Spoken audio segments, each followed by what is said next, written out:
Hey ladies and gents, it's Wiz here with the review of the Cosmic Legion's Tusk Engineer, and here is the front of the box.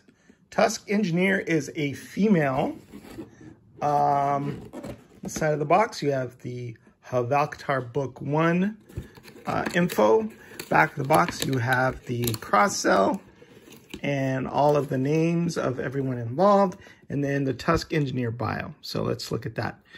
While Tusk Engineers can often be found seeing to the needs of Havalkatar's inner workings, more importantly, they are members of the menagerie of individuals attending to High Warden Slog.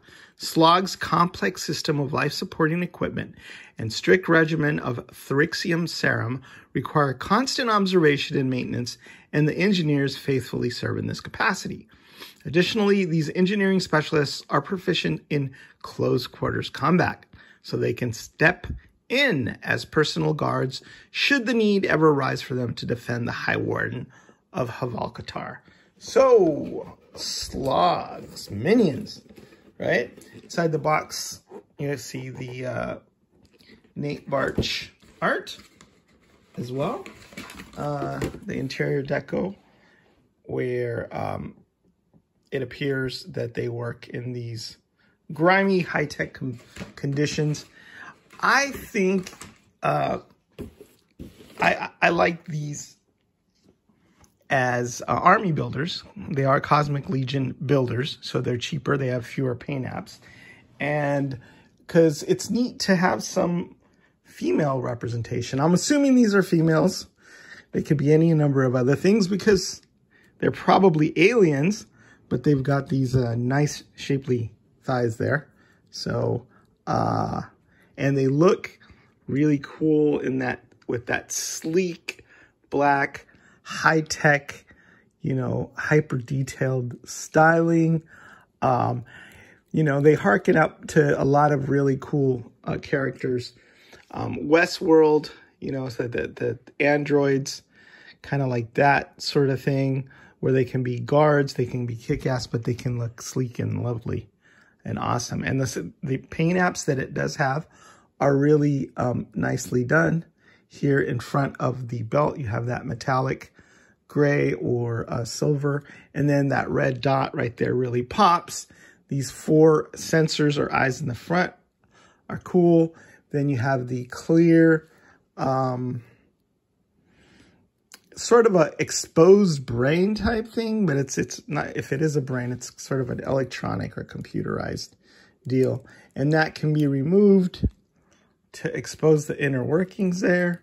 I don't know why anybody would want to display it without that, but it's very cool. Sort of a techno-organic type styling. So who are these, you know, nameless faceless engineers and who are working hard behind the scenes? Who knows? But we know they can kick some ass. We've got a couple of weapons here. We've got this, what I'm assuming is a stun staff, and that doesn't have any paint on it. But of course, you know, if you get out your handy dandy Sharpie or whatever, you can touch up details, or you can paint it any way you want, and then thus creating some sort of individuality in the scene. So that I'm calling that a stun staff. And then you have the gun that we've seen before. It's a large weapon. I think Ziri had it in a different color. And then the 4 clear pegs that you can use to peg these on to the belt.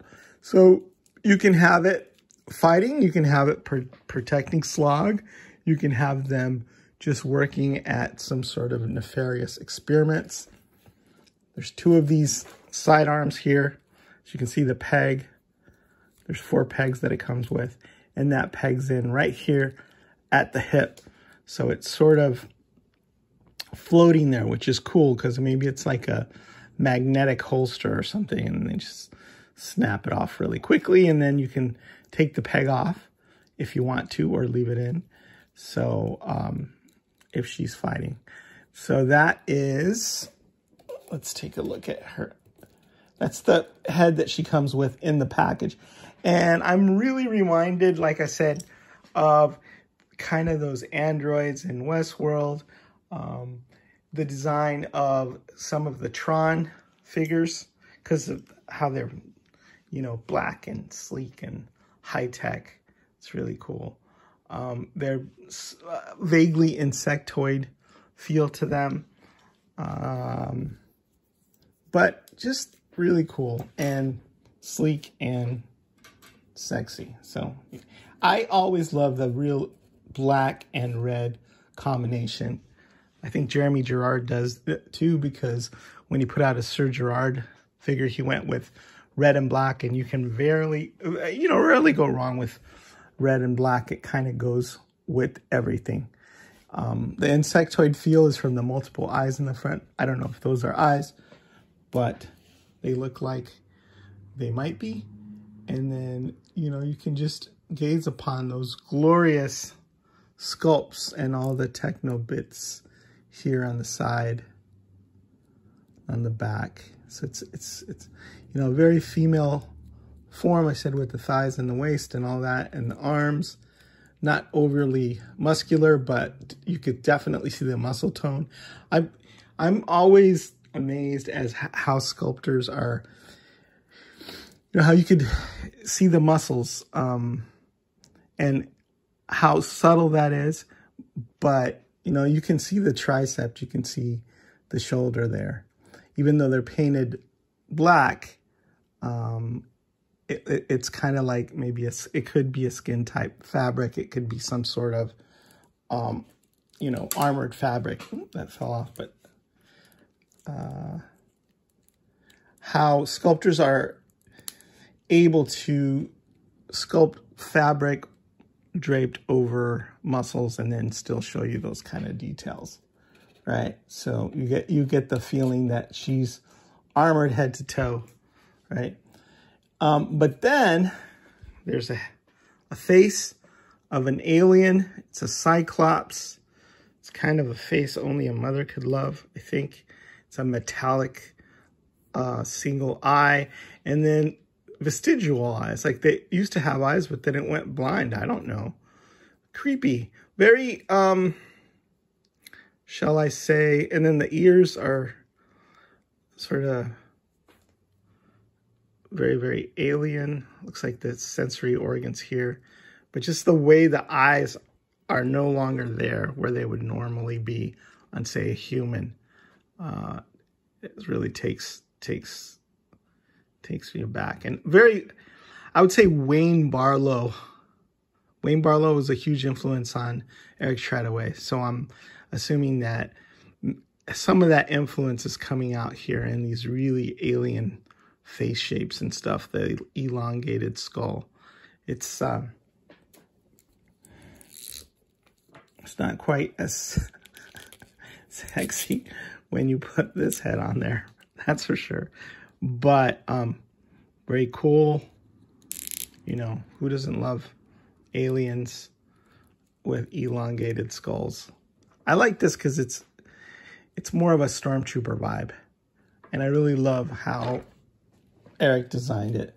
But, you know, some people might want an alien character, and so they can use that alternate head, or they can pop some, you know, human heads from Mythic Legions figures on there, right? I think that would look really cool too. We have 4 hands, and I believe it's the same deal where 2 of the hands have the wrist that goes up and down like that, and the other have the wrist that goes this way. So depending on how you want her posed with her weapons, you know, you can pop and swap the hands and set those out. And then we have the wrist blasters. So if she just, you can just pop those on the port there, on the gauntlet, and she can just shoot. Pew pew, right? Like that. So, very cool. I don't think I'll be using those very often because she's got plenty in the way of weapons. I kind of like to see her at a control console, just working away. in her full armored gear.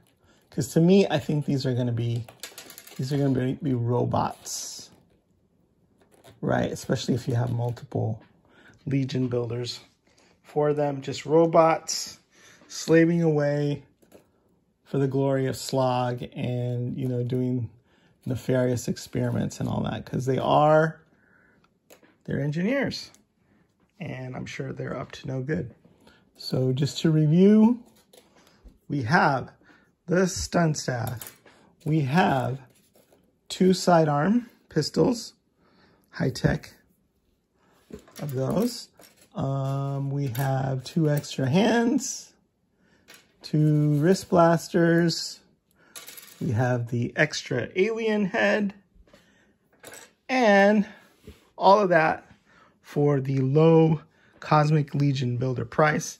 And the cool thing about a figure with a design like this where it's red and black, it's like the base figure doesn't feel like it's missing any paint, because just having that all black, sleek look with just a couple of touches, the belt there and the red there, and, you know, and then the clear dome, it feels complete and ready to go. And I don't see any way it could possibly be improved. So that's it for my review of the Tusk Engineer, which I said I'm assuming is a female. But I don't know what goes on with alien anatomy, so maybe I'm presuming too much. Is it Wiz? Signing out.